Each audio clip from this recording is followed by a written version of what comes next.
that man, William Buick, who's about to take up the ride for Charlie Appleby on Modern News. One of two for the man on the right, who's also got Zakuski Modern News, who is no longer favourite for this. Mutasabek, who I think has been backed in.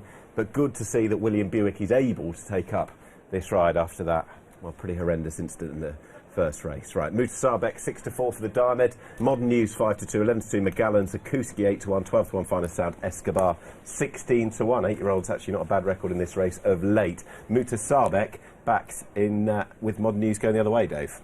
Yeah, and quite substantially as well. Modern News was favourite with most lists this morning at about, well, they've more or less flip-flopped, as the old saying used to be, but there's no doubt that Mutabasek's taking up a fair step up in class and looked as though he's ready for it, as did Modern News. Maybe not quite the same jump with that horse, but yeah, the market is speaking absolutely in terms of Mutabasek. And the other horse, Zakuski, is actually being quietly backed as well in the same colour, so it's interesting. The race named after the first Derby winner. The Diamond Stakes is next.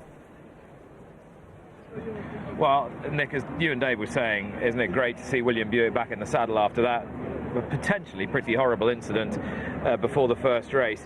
Now, just to add a little to that report that Lydia just gave you, I'm told that the starter has also, in mitigation, told the stewards that because of the helicopter hovering overhead, it also made communication much more difficult between the jockeys and him ahead of the race. So that's just something to add and perhaps to bear in mind. But what could have been considerably worse, the jockey, William Buick, is okay in riding, and the horse is all right as well, and I guess that's the main thing, and I'm sure we'll talk about that more as the days progress. Mutasabek is the 11-8 favourite here, Modern News 11-4. They were